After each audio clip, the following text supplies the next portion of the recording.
Dzień dobry Państwu, Jacek Podgórski, Lot nad Kaczym Gniazdem. Witam Państwa serdecznie. Dzisiaj jest 30 maja, Europejski Dzień Sąsiada.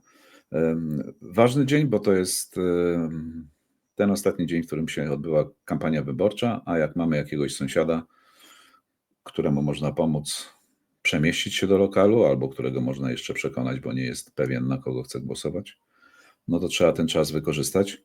Andrzej Rozenek, dzień dobry, witam Cię Andrzeju. Cześć Jacku, witam Państwa. No tak, oczywiście jest wiele pomysłów na to, jak można tutaj zrobić coś dobrego. Ja się zwrócę tutaj bezpośrednio do Państwa, którzy będą w komisjach, bo sporo z naszych widzów i słuchaczy w tych komisjach będzie. Proszę bardzo wnikliwie i uporczywie przyglądać się pracy komisji. Ja mam uzasadnione podejrzenia, że będzie próba tutaj walki o każdy głos i pisowcy się nie powstrzymają przed niczym. Wnioskuję na podstawie akcji, która już kolejny raz ma miejsce, akcji niszczenia banerów Rafała Trzaskowskiego. Z kilku miejsc w Polsce dotarły do mnie informacje, że znowu w nocy były te banery niszczone. Tym razem nasi zwolennicy w wielu miejscach połapali te osoby, w sensie wiedzą, kto to robił, bo pilnowali w nocy po prostu. W przypadku miejscowości Przasnysz na Mazowszu udało się ustalić dane personalne takiej osoby, która zniszczyła bardzo dużo banerów. Jest powiązana z PiS-em. W przypadku Błonia namierzono samochody. W tych samochodach byli ludzie, którzy wyglądali na takich, którzy mają ABS, czyli absolutny brak szyi. Czyli też wydaje się, że te środowiska kibicowsko, takie współświadka też biorą udział w tego typu działaniach. Także proszę Państwa o uwagę i o to, żebyście siedząc w komisji nie wierzyli nikomu na piękne oczy. Tutaj trzeba patrzeć na ręce. Walka idzie naprawdę o każdy głos i ważne jest, żeby te wybory były sprawiedliwe, żeby nikt nimi nie manipulował na żadnym poziomie, żeby nie było znowu 100% w DPS-ach, żeby znowu nie było jakiejś niesamowitej ilości głosów nieważnych. To jest proste głosowanie, stawia się krzyżyk przy jednym nazwisku i praktycznie głosów nieważnych nie powinno być, chyba że ktoś postanowił w ten sposób coś zademonstrować. Krótko mówiąc, czujność w komisji wyborczej jest bardzo, bardzo wskazana i bardzo tutaj Państwa przestrzegam. Proszę Państwa, sondaże. No to wreszcie się pokazały dzisiaj rano te sondaże, o których możemy mówić i chcemy mówić. To jest sondaż OGB i prognoza Onetu. Sondaż OGB przeprowadzony na zlecenie Wirtualnej Polski w dniach 28-29 maja, czyli najświeższy możliwy. Tutaj Karol Nawrocki wyprzedza Rafała Trzaskowskiego w drugiej turze o 1,26 punktu procentowego. Według tego sondażu kandydat PiS-u otrzymuje 50,63% głosów, a Rafał Trzaskowski 49,37%. Ze względu na płeć Karol Nawrocki wśród mężczyzn ma 54,5%, a Rafał Trzaskowski wśród kobiet ma 55, czyli tak to wygląda. Kobiety chętniej na Rafała Trzaskowskiego będą głosowały. Karola Nawrockiego popierają najczęściej wyborcy młodzi, między 18 a 39 rokiem życia. Tu jest aż 58% wyborców wybiera Nawrockiego, Rafała Trzaskowskiego 52,3% w przedziale 40-59 i 55,73% wśród osób powyżej 60 roku życia. Nie są to dobre wyniki, tak bym to ujął generalnie, sondażu, badania. Tak, przypomnijmy, że ogólnopolska grupa badawcza najmniej pomyliła się w pierwszej turze, bo tam błąd łączny był w okolicach 5 punktów procentowych. To rekord i należy ufać tej grupie i należy też podkreślić, że ten wynik jest oczywiście w granicach błędu pomiaru. Tylko spora grupa jest ludzi, którzy albo odmówili odpowiedzi na pytanie, albo nadal nie wiedzą. Ile tam to wynosi w tym badaniu? Tutaj nie mam tego, tu mam zdecydowanych, tutaj nie powiem ci. Z tego co pamiętam, to około 3, między 3 a 5%, w zależności od tego, W poprzednich tak, w tych różnych sondażach który tak było. sondaż to pokazuje. I to są ludzie oczywiście, którzy być może nie wiedzą jeszcze i się wahają. To byłaby pozytywna informacja, bo można ich jeszcze przekonać w tych ostatnich godzinach, ale to mogą być też ludzie, którzy z jakichś powodów nie chcą udzielić odpowiedzi. Ukrywają te swoje preferencje. No i teraz proste myślenie logiczne. Wstydzimy się głosować na europejskiego, elokwentnego, przygotowanego do funkcji prezydenta Rafała Trzaskowskiego, czy wstydzimy się głosować na człowieka, który trudnił się kuplerstwem, jeździł na ustawki i ma kolegów ze współświadka kryminalistów? No, kogo się wstydzimy? No, wstydzimy się oczywiście tego drugiego i to by była bardzo zła wiadomość dla nas, bo by to znaczyło, że jeszcze jest jakiś ukryty elektorat, który po prostu zdaje sobie sprawę z tego, że to straszny obciach głosować na Nawrockiego, dlatego ankieterom nie podaje tej informacji, natomiast zrobi przy urnach swoje. Nie chcemy siać defetyzmu, nie chcemy Państwa tutaj straszyć, chcemy tylko poinformować, że jest sytuacja podbramkowa i wybieramy sobie w niedzielę nie tylko prezydenta, ale wybieramy przyszły los Polski, a być może i Europy. Wybór jest bardzo prosty, między wschodem a zachodem, między dziczą a cywilizacją, między rozwojem a zwijaniem. No, mnóstwo Państwo mogą sobie takich przeciwieństw postawić. Wszystkie plusy są po stronie Rafała Trzaskowskiego, wszystkie minusy po stronie Karola Nawrockiego, ale jednak ten gen samobójczy widzę, że w społeczeństwie jest silny i no, tyle lat pokoju też widzę zdecydowanie źle wpłynęło na rozwój myślenia. Już mówię ogólnie o ludzkości, tak, bo populiści i te partie autorytarno-populistyczne rzeczywiście nie tylko w Polsce mają się coraz lepiej. Powalczmy, bo jest to co. Nie ma co zwieszać nosa na kwintę, trzeba przekonać kogo się da, pomóc komu się da dojść do urny wyborczej i trzymać kciuki, bo nic nie jest przesądzone.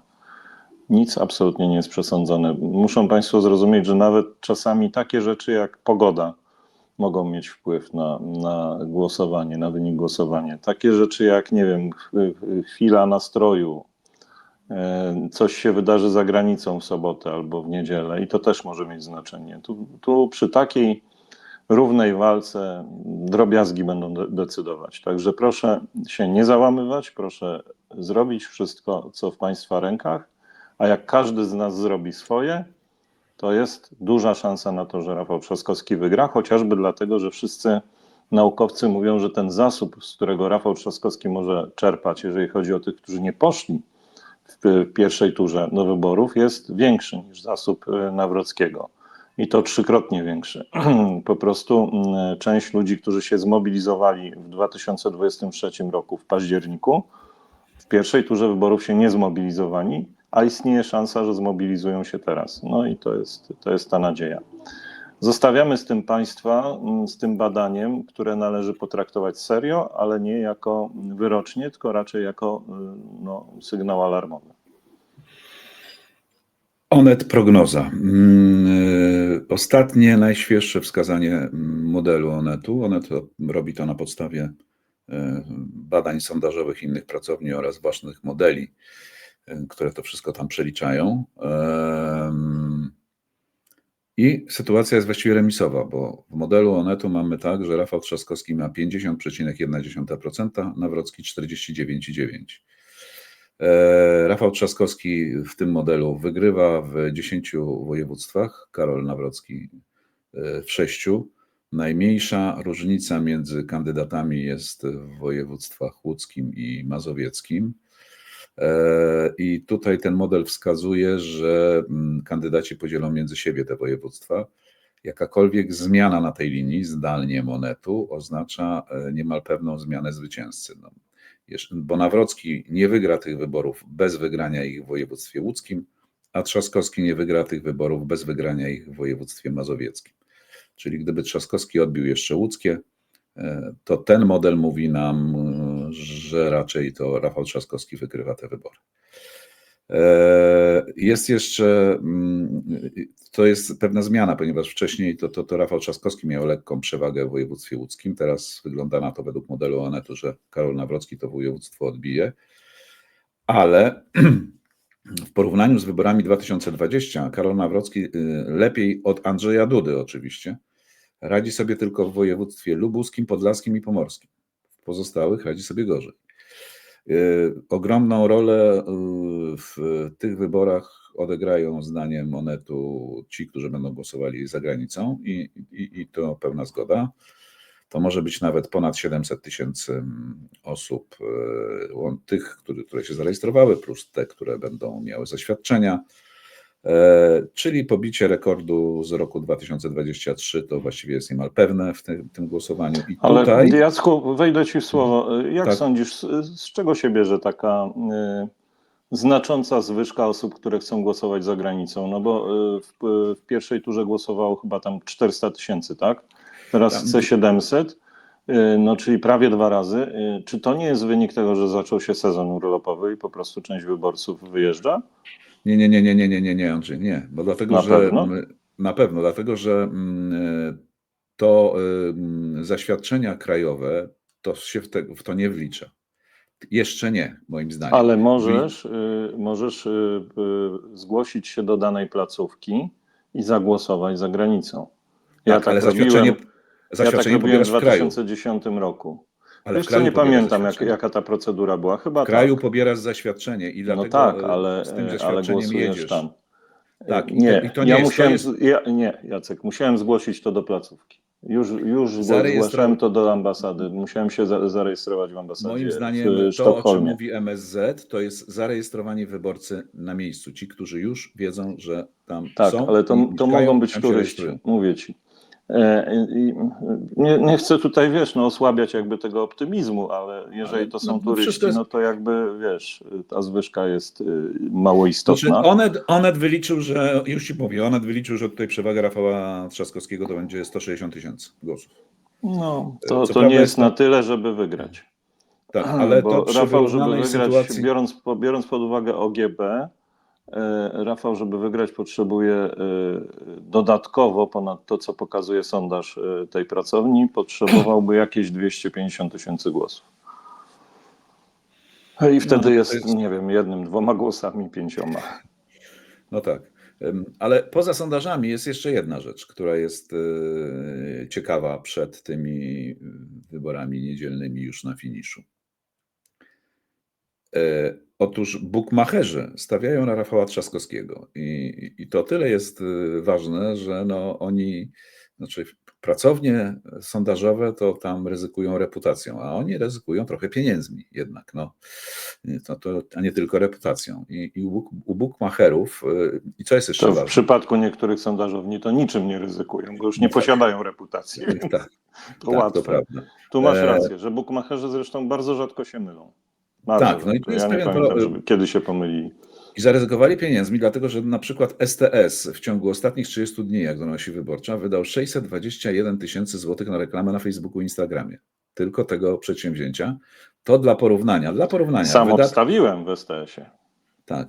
Wydatki na sztabów wyborczych w tym czasie to były tak, Nawrocki na przykład wcześniej jeszcze, przed pierwszą turą, tak żebyśmy mieli obraz, te 620, czy to jest dużo, czy nie. Nawrocki 318 000 wydał, Trzaskowski 216 000, Hołownia 245, Biejat 238, czyli to tak na dobrą sprawę jest 2-3 razy więcej niż wydają poszczególni kandydaci, poszczególne komitety na obecność na Facebooku i Instagramie. Tyle wydał STS, czyli STS tutaj traktuje rzecz poważnie. No i kursy sugerują wyraźnie, że uważają bukmacherzy, że to Trzaskowski wygra te wybory, no bo jakby na jego zwycięstwo są niższe kursy, tak? To oznacza mniej więcej tyle, że gracz musi postawić więcej, żeby osiągnąć istotny zysk, a z kolei wyższe kursy na Nawrockiego pokazują, że większe potencjalnie wygrane, ale również niższe prawdopodobieństwo jego zwycięstwa. W STS-ie jest tak, że kurs jest 1,70 Trzaskowski, 2,15 Nawrocki. W Fortunie 1,65 Trzaskowski, 2,25.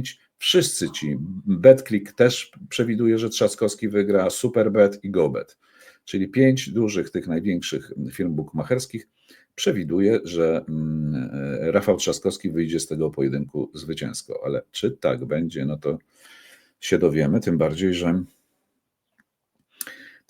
że się dowiedzieliśmy rzeczy, których żeśmy wcześniej nie wiedzieli. To jednak ta kampania każdego dnia przynosi jakieś zupełne zaskoczenia. Ja nie. To tak, czekaj, tak, jak pozwolisz, mam dwie dygresje. tak. Jedna będzie bezpośrednio dotyczyła mnie i moich wyborów. W październiku 2023 roku startowałem z list Koalicji Obywatelskiej. Miałem 5. miejsce na liście KO i otrzymałem 5. wynik na tej liście. Całkiem przyzwoity, tak? Jak na to miejsce, za co dziękuję Państwu, tym, którzy na mnie głosowali. I teraz w całym okręgu podwarszawskim, z którego kandydowałem, oddano na tę listę, na listę Koalicji Obywatelskiej 257 470 głosów. Grubo ponad 250 000 głosów. Do tego, żeby Koalicja Obywatelska wzięła 5. mandat, bo 4 wzięła mandaty w tym okręgu, zabrakło 311 głosów. Jaki to jest procent z tych 257 000, to już nie chcę Państwu wyliczać, to jest promil. I o te 311 głosów się rozbiło to, czy ten 5. mandat dostanie Koalicja Obywatelska, czy ktoś tam inny. Czyli 311 głosów oddanych na listę, nie na mnie, zadecydowało o tym, że nie ma mnie w Sejmie. Nie skarżę się, jestem szczęśliwy teraz tu i nie o to chodzi, tylko to jest przykład, tak jak ważny jest poszczególny jeden głos. A drugi przykład jest bardziej anegdotyczny. W 2010 roku, to był chyba 4 lipiec, jeśli dobrze pamiętam, wracaliśmy ze Szwecji z ryb. Po udanym głosowaniu, właśnie głosowaliśmy wtedy w placówce w Szwecji, w Sztokholmie. I w drugiej turze wtedy Bronisław Komorowski zmierzył się z Jarosławem Kaczyńskim. I pamiętam, że pierwsze wyniki exit poll podano jak zwykle gdzieś tam koło 21 czy 22.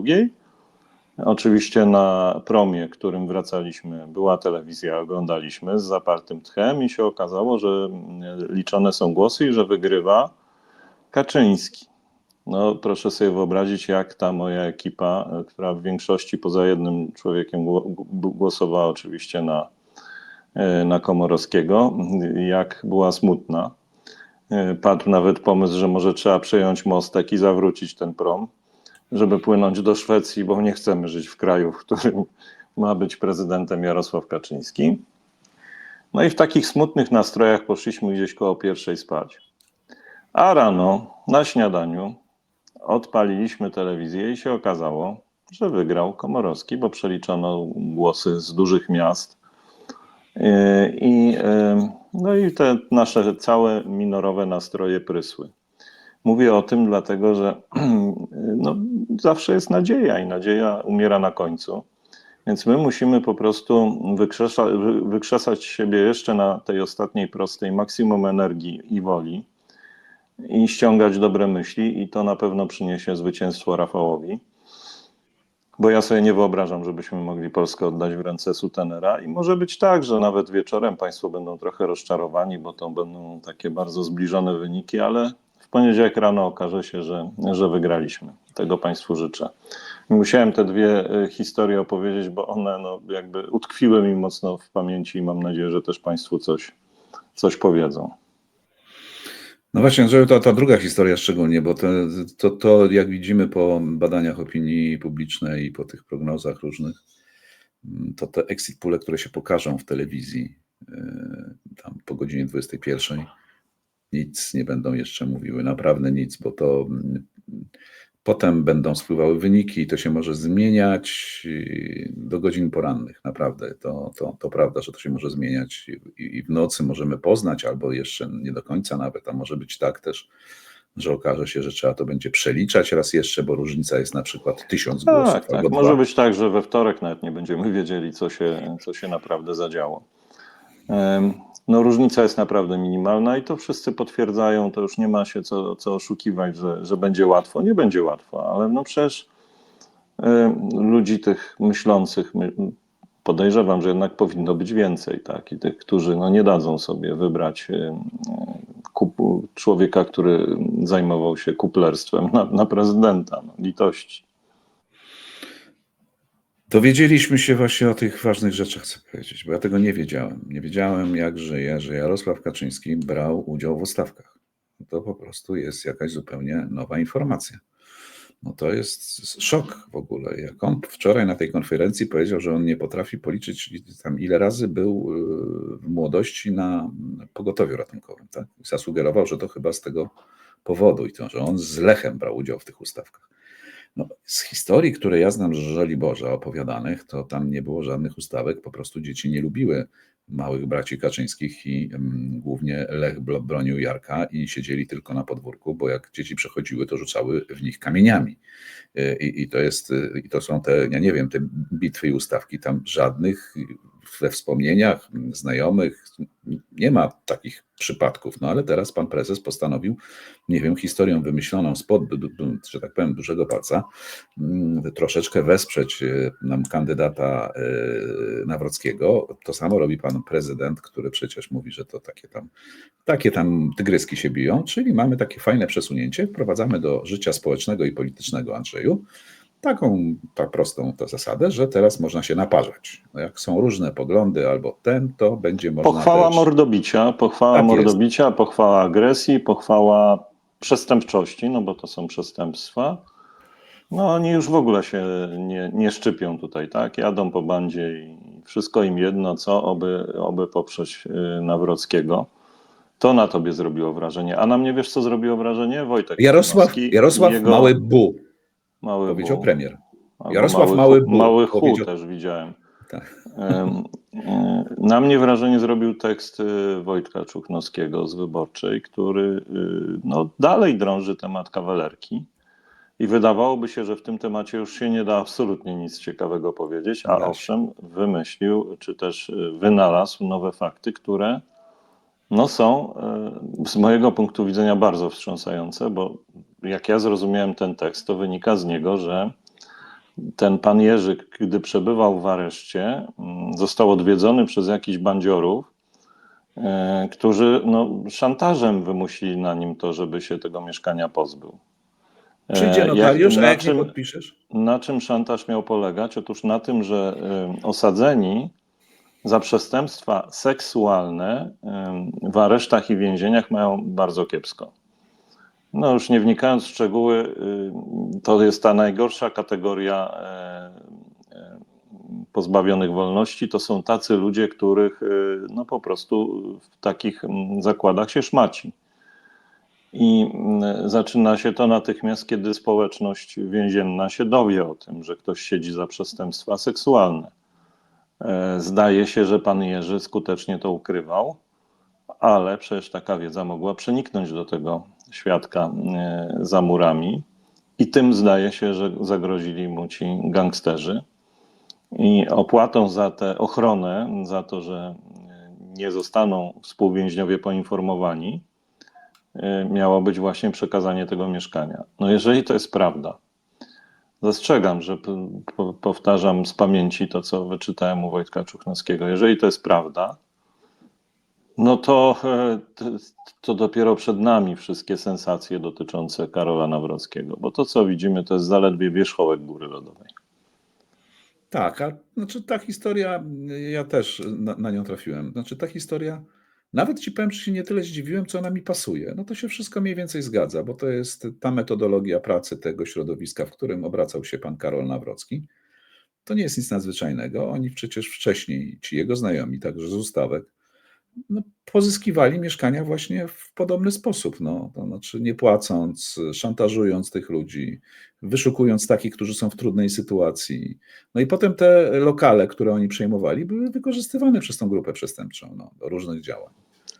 To też tłumaczyłoby wiele innych spraw dziwnych w postępowaniu Nawrockiego, na przykład to, dlaczego tak mu zależało na podpisaniu tych dokumentów, że aż się udał z notariuszem do aresztu śledczego. No To, właśnie. prawda, nas to Tak, zdziwiło. No, w tym a wypadku tutaj wszystko nie, jasne. wszystko jasne. Również te pozostałe zabezpieczenia, testament, pożyczka na lichwiarski 20% na 20%, czyli lichwa, to wszystko pokazuje, że tutaj no nie ufano panu Jerzemu, tak? Nikt nie ufał. A gdyby było tak, jak chce Nawrocki, jak on opowiada, że on jest takim Samarytaninem, a to jest tak naprawdę tylko wyraz wdzięczności pana Jerzego, no to w takim przypadku nie potrzeba aż tylu zabezpieczeń i nikt nie wykorzystuje tego, że ktoś jest w areszcie, żeby akurat wtedy podpisywać akty notarialne. Z aresztu się kiedyś wychodzi, można to zrobić później. Rzeczywiście nabiera większego sensu ta historia po artykule Wojtka Czuchnowskiego. No ale przecież wiemy, że większość ludzi nie czyta artykułów i to już nie dotrze do wyborców Nawrockiego, niestety. A szkoda. Szkoda.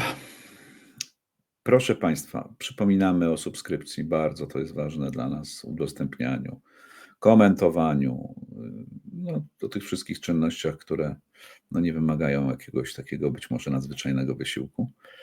I także, a na koniec jeszcze będziemy dzisiaj dziękowali, bo będzie ta lista już jest zaktualizowana, będziemy dziękowali wszystkim naszym patronom, którzy gdzieś tam w ostatnim czasie się pojawili, miesiąca, dwóch, i na Patronite, i na Buy Coffee, i ta lista zaktualizowana, mam nadzieję, poprawnie, a jeżeli nie, to prosimy o informację, kogo żeśmy tam pominęli i będziemy sprawdzali, dlaczego tak się zadziało.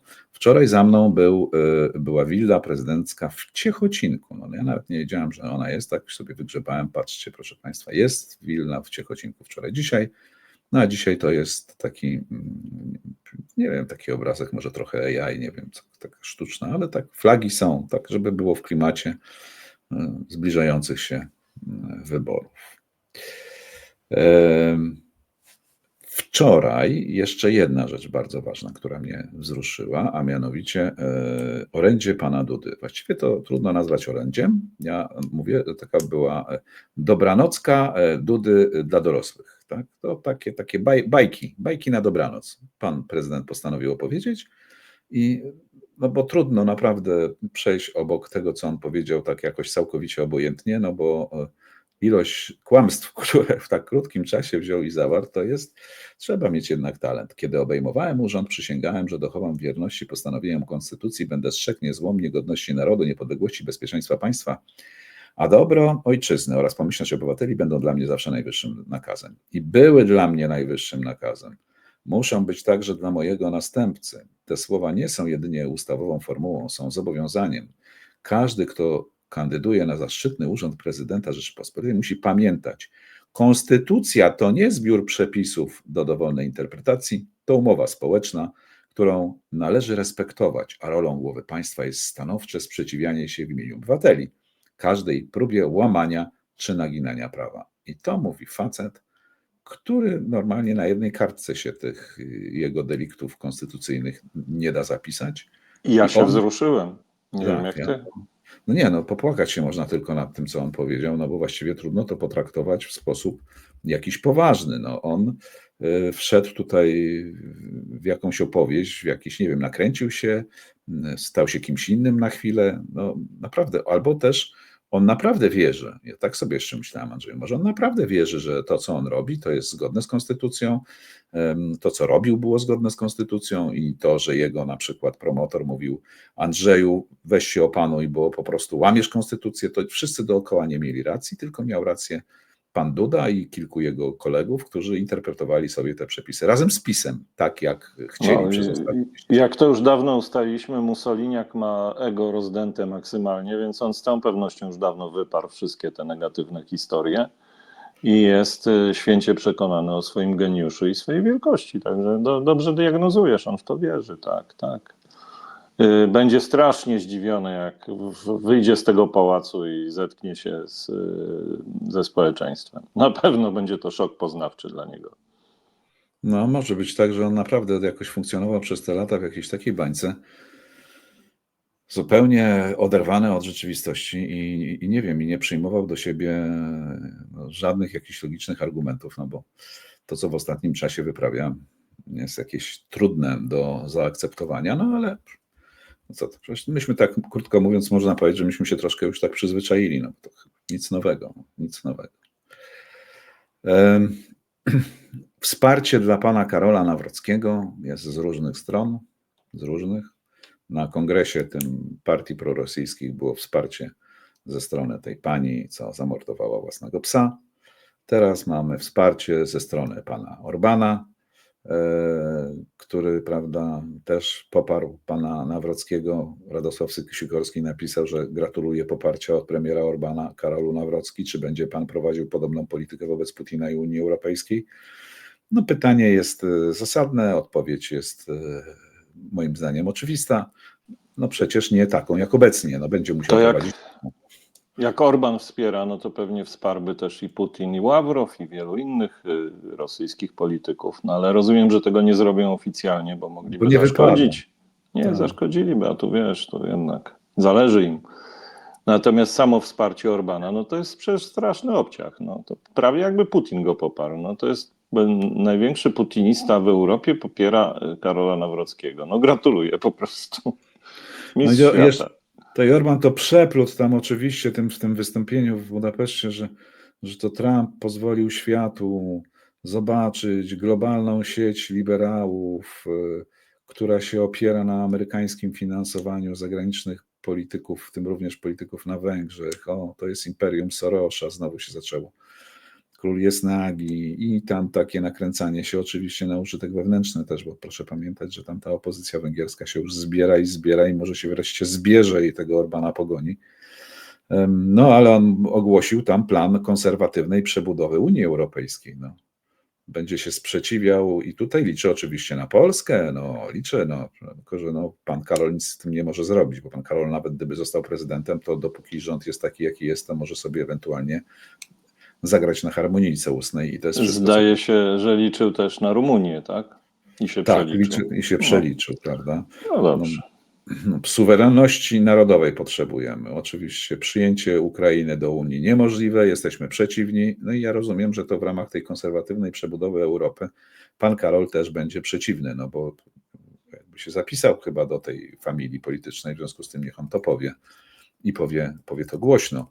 No i na koniec Orban powiedział, że te wszystkie ugrupowania, które są w Europie, no i pan Karol również, walczą o to, żeby odzyskać Europę od migrantów. To znaczy sugeruje pan Orban, że Europa została przejęta przez migrantów. No to taki ładny zwrot retoryczny, tylko to z prawdą ma niewiele wspólnego, żeby nie powiedzieć nic. Że co z tego? No i Orban chce kultury chrześcijańskiej i szkół opartych na zasadach narodowych. Ja bym się zapytał pana Karola, co to są, i pana Czarnka tutaj trzeba było też zapytać, co to są szkoły oparte na zasadach narodowych? Bo to już jest taka dosyć ciekawa teoria zahaczająca, słuchaj, jakiś gruby numer. Jak oni by, nie daj panie, że wrócili do władzy, to może być gruby numer. Bo to wszystko jest podszyte rasizmem, nacjonalizmem. My już w Europie przerabialiśmy w latach 30. te lekcje i mam nadzieję, że już nigdy więcej przerabiać nie będziemy. A jak tam internety reagują, Jacku, na kampanię wyborczą? Bo zdaje się, że się dużo dzieje. Tak, tylko powiem ci jeszcze jedną rzecz i państwo, że Orban wstał i Braun. Trzeba tu powiedzieć, że pan Braun zdecydował się jednak jako on, Grzegorz Braun, wesprzeć w drugiej turze pana Nawrockiego. I to nie jest żadna transakcja, powiedział. To nie jest biznes, to nie ma nic wspólnego z tym, że tam ktoś u niego był wcześniej i mu mówił, że jak tu pan Karol zostanie, no to w te wszystkie sprawy, co to pan jest prokurator, za które pan nagania, to się załatwi, to będzie tam ułaskawienie przed wydaniem. Na etapie ktoś skomentował, że uniewinnienie to cenna waluta, ale być może to rzeczywiście u Brauna to nie musi chodzić tylko o to, że liczy na uniewinnienie, a może chodzić również o to, że ktoś zadzwonił. No zobacz, Braun na początku tak się migał, tak? Był taki pośrodku, że niby on tutaj na nikogo. Może był telefon. To jest wszystko możliwe. Na tym etapie, proszę Państwa, kampanii to jest wszystko możliwe. No. Orban A jak dostał telefon, Braun dostał telefon i proszę, i się robi front. no, Front Jedności Front Narodu. poparcia Karola. Tak. Jeszcze ci sutenerzy i prostytutki powinni się wypowiedzieć w tej sprawie. No internety, no to co będziemy, Andrzej? No internety, no to jest parę zdjęć, które w ostatnim czasie się pokazało w internetach. Ale filmiki fajne zaczęli ludzie robić na TikToka, takie zabawne. No tak, tylko że niestety ja ich nie mam. No i to płacz i zgrzytanie zębów. No są te filmiki takie no niektóre są niestety nie do puszczenia u nas, bo tam jest dużo słów takich różnych, uznawanych za nieprzyzwoite. Znaczy wiesz, pytam o to dlatego, że moim zdaniem to, co się dzieje tam na TikToku, czyli w tej przestrzeni, do której młodsi zaglądają, jest ważne. Tak. Bo to pokazuje Oddaje też dużo. nastrój chwili, tak? I tam rzeczywiście po tej akcji, szczególnie Mateckiego, który tak obraził tą influencerkę, zrobił się ruch antynawrocki. I muszę powiedzieć, że jak sobie oglądam te filmiki, a czasami coś mi wpada w ręce, to część oczywiście jest taka, no, nawet mocno wulgarna, ale niektóre są, muszę ci powiedzieć, naprawdę bardzo przemyślane, inteligentne. Nie wiem, czy widziałeś ten filmik, gdzie taka grupa łysych osiłków wspiera się na słowa, na rymy, na fraszki, na sonety. Piękna sprawa. Nie. Piękna sprawa, wyślę ci potem. Super. I tam akurat żadne przekleństwa nie padają. Jest miło, sympatycznie i pokazuje to taką zaskakujące połączenie. Tak? Deklamowanie poezji to tej z górnej półki i taka siła i potem na końcu jest wniosek z tego, że panowie dbajcie o swoje ciało, dbajcie o swoje mięśnie, ale dbajcie też o swoje głowy. Dobre to jest, podobało mi się. No właśnie, proszę Państwa, no tu już jesteśmy na takiej naprawdę już ostatniej prostej. Ja nie wiem, dzisiaj tam, co pan Karol, to mało ważne. Natomiast Rafał Trzaskowski, no ten wiec będzie w Gdańsku, to taki kluczowy moment i cała kampania Rafała Trzaskowskiego zakończy się bodajże w Ciechanowie 23:15, tam jakimś spotkaniem jeszcze z wyborcami, więc do końca, do ostatniej chwili będzie Rafał Trzaskowski zabiegał o głosy. No i dobrze, no bo co tutaj jeszcze twierdzą sztabowcy, że nawet w Gdańsku i w województwie pomorskim, mimo tak dobrego wyniku, jest jeszcze zapas, że jeszcze można wykrzesać trochę, że tak powiem, sił i głosów z obywateli. Nie ma wyjścia. No. Trzeba się po prostu, że tak powiem, zaciąć i walczyć do końca. No. Był zdziwiony wczoraj, wiesz, znaczy ja zauważyłem, że był zdziwiony, ale to było takie zdziwienie, ja nie wiem, on pewnie już nie jest zdziwiony, tylko tak się dziwi, no, żeby się dziwić, no, żeby się oburza na to, że bandyckie ustawki są traktowane przez pana prezydenta Dudę jako coś normalnego, tak? I mówi, że to nie żarty, no, to nie są kibice, tak? To są ludzie powiązani z mafią i jak dzisiaj ci ludzie, taki pan Nawrocki, może i pan Duda, mogą spojrzeć na przykład tym, którzy odpowiadają za nasze bezpieczeństwo. No. I co oni mają im powiedzieć? Ja w ogóle sobie tego nie wyobrażam. Tak jeszcze próbuję sobie, Andrzej, przez chwilę uzmysłowić, nie wiem, relacje Nawrocki Wojsko Polskie, relacje Nawrocki jakieś służby mundurowe. No przecież to jest jakiś obciach. No. Ale Odbierać od niego nominację nawet. Nawrocki episkopat, ja sobie wyobrażam. A tutaj jak najbardziej. Nie. Tutaj w kościele nikomu to nie przeszkadza. Tam pójdzie się wyspowiada, sprawa jest czysta. Sprawa jest czysta po spowiedzi już. Słuchaj, wrzucę temat. Nie wiem, czy chciałeś o tym rozmawiać, czy nie, ale chciałem pochwalić sztab Rafała. Nowa formuła rozmowy z wyborcami, czyli to zapraszanie na scenę wyborców po to, żeby porozmawiali twarzą w twarz z Rafałem. Uważam, że to jest dobre i szkoda, że się nie odbyło wcześniej, no ale lepiej późno niż wcale. No i to, wiesz, pukanie do drzwi, też taka kampania door to door, też dobre, tak. Tu akurat trzeba przyznać, że coś tam w sztabie drgnęło i te ostatnie dni pokazują, że można coś wymyślić, że można stworzyć coś nowego albo wrócić do starych, sprawdzonych przepisów na zwycięstwo, więc to może być też, wiesz, jakiś sygnał, no bo tendencja według sondaży jest taka, że jednak Rafałowi troszeczkę przybywa, a Nawrockiemu troszeczkę ubywa, więc ta tendencja może być tutaj Tak, Wynikiem tutaj. między innymi dobrej roboty sztabu. No i oczywiście tego, co mówią tam specjaliści, tak zwanego odłożonego efektu informacyjnego, tego, co się wokół pana Nawrockiego dzieje, że zanim to do ludzi dotrze, przemieli się przez te wszystkie media i dotrze do świadomości, to trochę czasu upłynąć musi. No, Masz rację. sprawa kawalerki powinna właśnie teraz najsilniej oddziaływać. To ten moment. Masz rację, absolutnie kampania ta drzwi do drzwi jest bardzo fajna, tylko taka jest jedna prośba i sugestia już na przyszłość, żeby nie zabierać ze sobą żadnych gadżetów, jak się tam kogoś odwiedza. No, lepiej przyjść, ulotkę dać, bo tam kilo ziemniaków, fatalnie to wygląda później. To lepiej bez kartofli, normalnie przyjść i pogadać chociażby. Ja, Andrzeju, wczoraj jedna rzecz, której nie rozumiem, a może ty to rozumiesz, bo ja tego za Boga nie jestem w stanie pojąć. O co chodziło z tym wejściem ABW do byłego studia telewizji Republika, bo taka się zrobiła imba w środku dnia. Nie wiedzieć czemu, nie wiedzieć dlaczego. Podnieśliśmy poziom, ja w ogóle nie wiedziałem, że są jakieś stopnie bezpieczeństwa, jeżeli chodzi o poziom bezpieczeństwa w telewizji Republika, bo Sakiewicz powiedział, że on podniósł poziom bezpieczeństwa w telewizji po wejściu do tej willi, czy do tego studia byłego, gdzie agencja ABW mówią, że to nie w tej sprawie, że w ogóle to nie ma nic wspólnego z wyborami. Potem okazuje się, że na końcu gdzieś jeszcze się pojawia informacja, że oni w efekcie to jednak nie weszli. Pan Jacek Dobrzyński mówi, że wysuwanie takich oskarżeń, że to ma związek z kampanią jest nadużyciem, jest manipulacją, ale właściwie nikt nie mówi, dlaczego tam byli, w jakiej sprawie, czy to dotyczyło tej właścicielki, czy co to była za akcja. No. Gwarantuję ci, że nie ma to żadnego związku ani z Republiką, ani z wyborami. Po prostu Republika sobie znalazła kolejny pretekst do tego, żeby tak.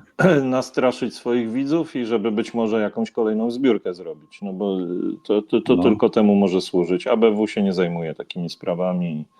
Jeżeli gdzieś wchodzi, to ma do tego podstawy. I no, to jest po prostu jakaś burza w szklance wody, zrobiona specjalnie przez Sakiewicza, żeby jeszcze bardziej podburzyć ludzi. No, nic się nie wydarzyło przecież. Nikt ani do siedziby telewizji Republika nie wszedł, ani żadnego dziennikarza nikt nie zatrzymał, ani dokumentów nawet ich nie sprawdzał, więc to jest jakaś kompletna bzdura.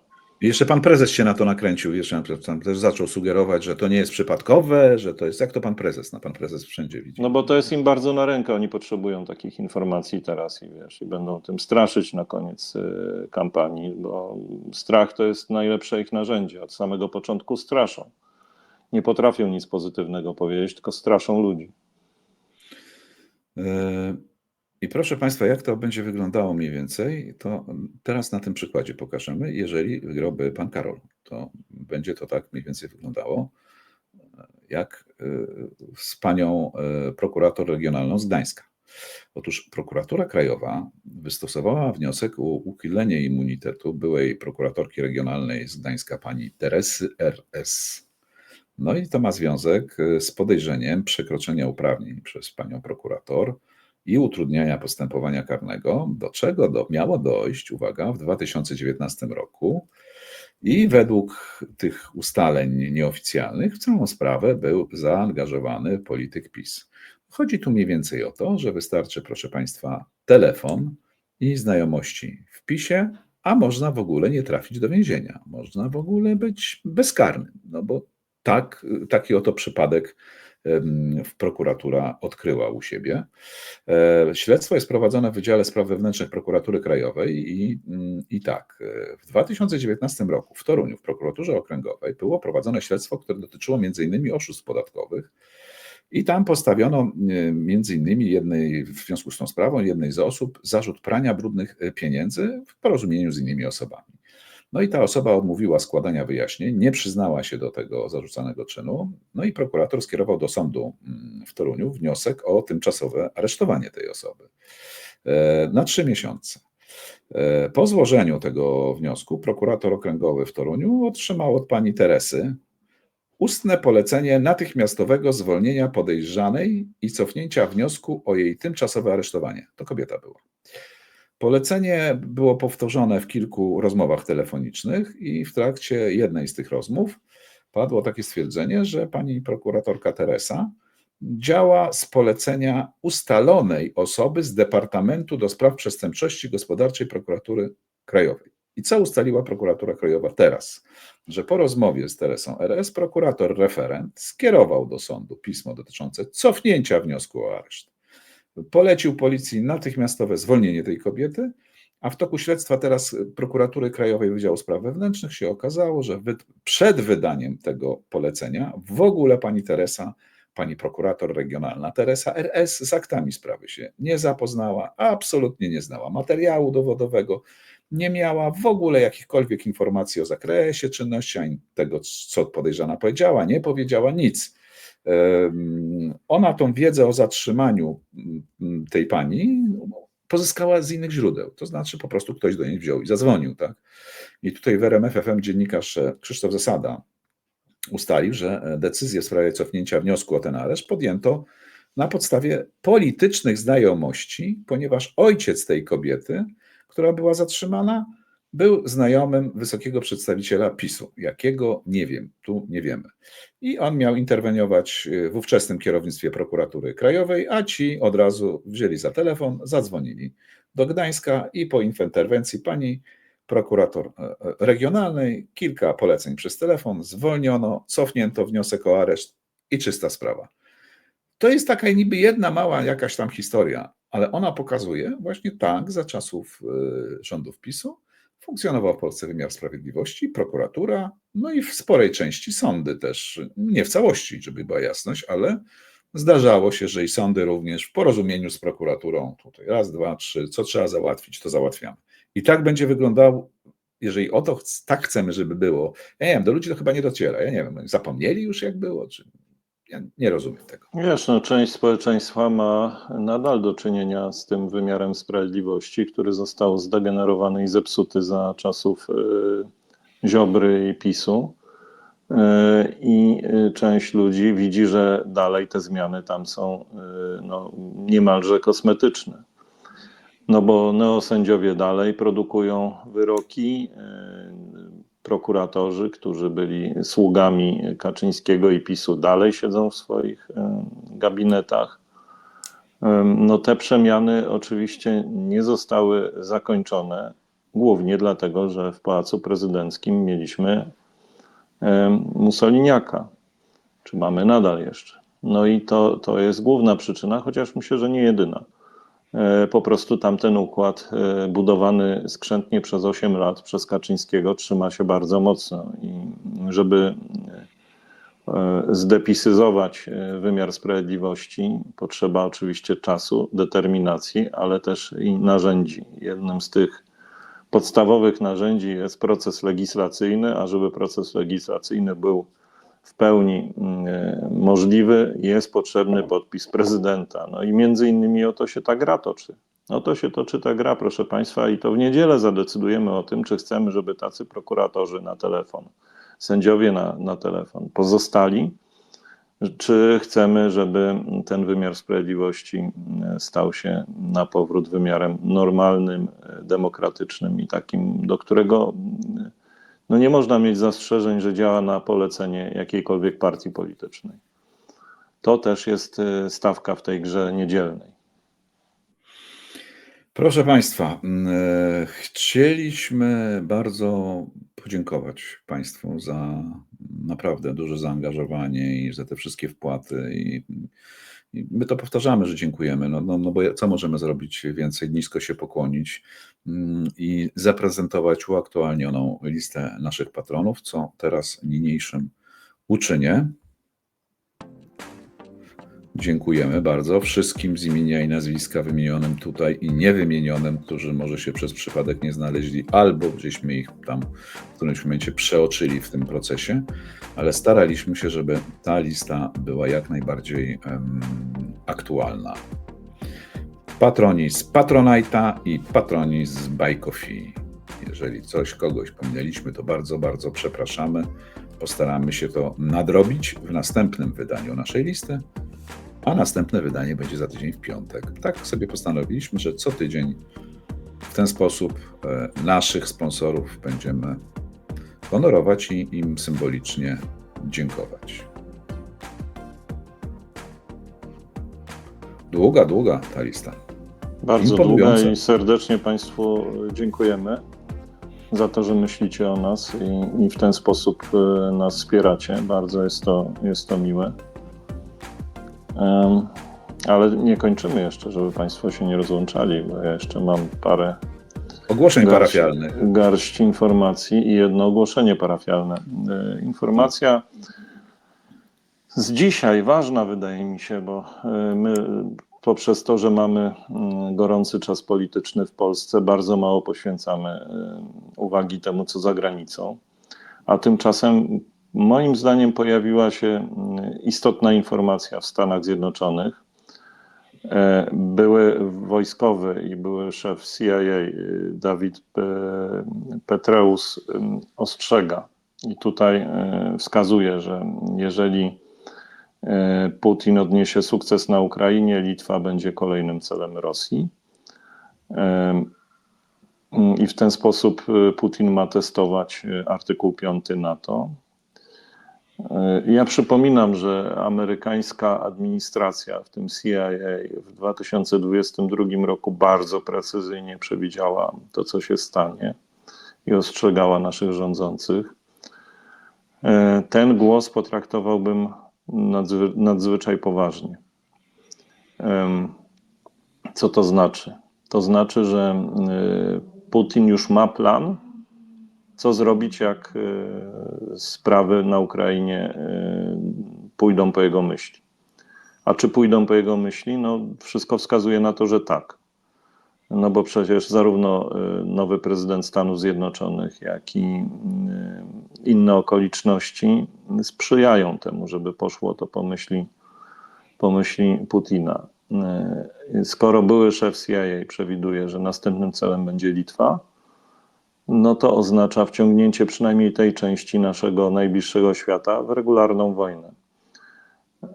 Jak temu możemy zapobiegać? Ano w ten sposób, że umacniamy nasze sojusze, że wzmacniamy NATO i wzmacniamy Unię Europejską. Jak to należy robić? Poprzez silną władzę demokratyczną w każdym z krajów członkowskich. I znowu te wybory w niedzielę też są o tym.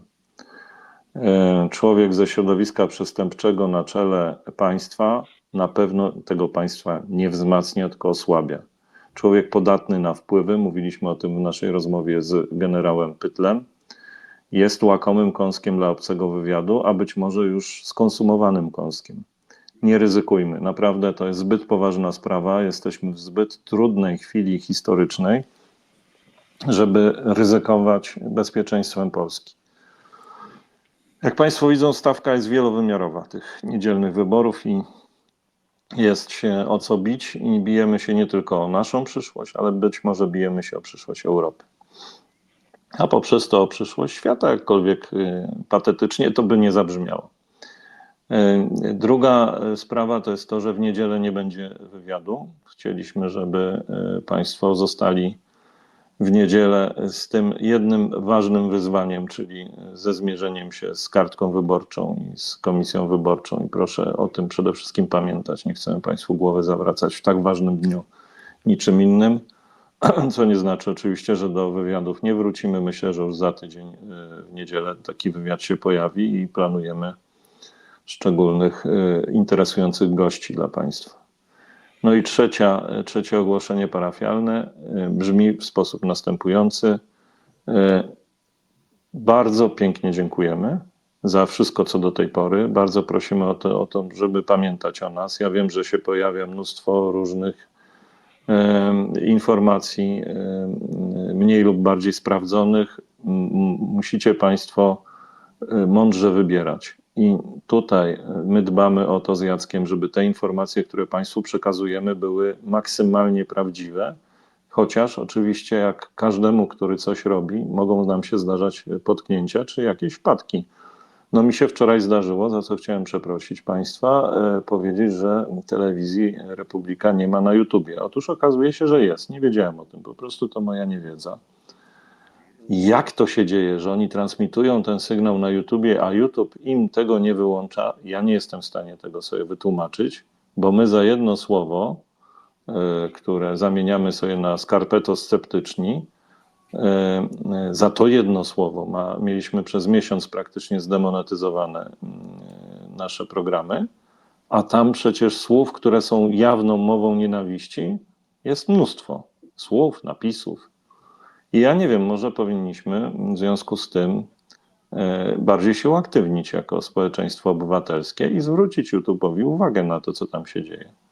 Nie zachęcam Państwa do donoszenia, tylko po prostu do zwykłej pracy takiej obywatelskiej. Jeżeli ktoś robi złe rzeczy, sieje mową nienawiści, no to należy z tym walczyć i przeciwdziałać. Ale przepraszam za to, że się pomyliłem wczoraj, bo byłem święcie przekonany, że skoro ta platforma tak dba o jakość słowa i wypowiedzi, no to coś takiego jak TV za rublika nie może się tu ukazywać, a jednak się ukazuje. To tyle, co byłem Państwu winny jako erratę w związku z wczorajszym odcinkiem. Jacku, czy Ty masz jeszcze jakieś ogłoszonka parafialne? Nie, już nie mam, tylko proszę pamiętać, że lokale są czynne do 21:00, no, żeby zdążyć w niedzielę, zrobić to, co do nas należy i wrócić z takim przekonaniem, że żeśmy zrobili wszystko, co było możliwe. No a potem reszta to już, chciałem powiedzieć, w rękach. No w naszych rękach wszystko jest jeszcze. Dziękujemy, proszę Państwa, za dzisiejszy odcinek. Pięknie dziękujemy. Dzisiaj dla Państwa nad Kaczym Gniazdem lecieli Jacek Podgórski, Andrzej Rozenek. Do zobaczenia w poniedziałek, myślę, w rewelacyjnie pozytywnych nastrojach z nowym prezydentem Rafałem Trzaskowskim. No i trzaskajmy, proszę Państwa. Pamiętajmy również, że dzisiaj od północy zaczyna się cisza wyborcza, także proszę wtedy już przejść na sposób taki kryptoreklamy, tak, żeby Państwo nie narobili sobie kłopotów. Ale powielać ten materiał oczywiście można podawać dalej, można wszystkich inspirować tym, co jest w locie nad Kaczym Gniazdem, a podobno to daje niezłe rezultaty. Zapraszamy na poniedziałek, a na dzisiaj kończymy. Do widzenia, do zobaczenia. Do widzenia Państwu.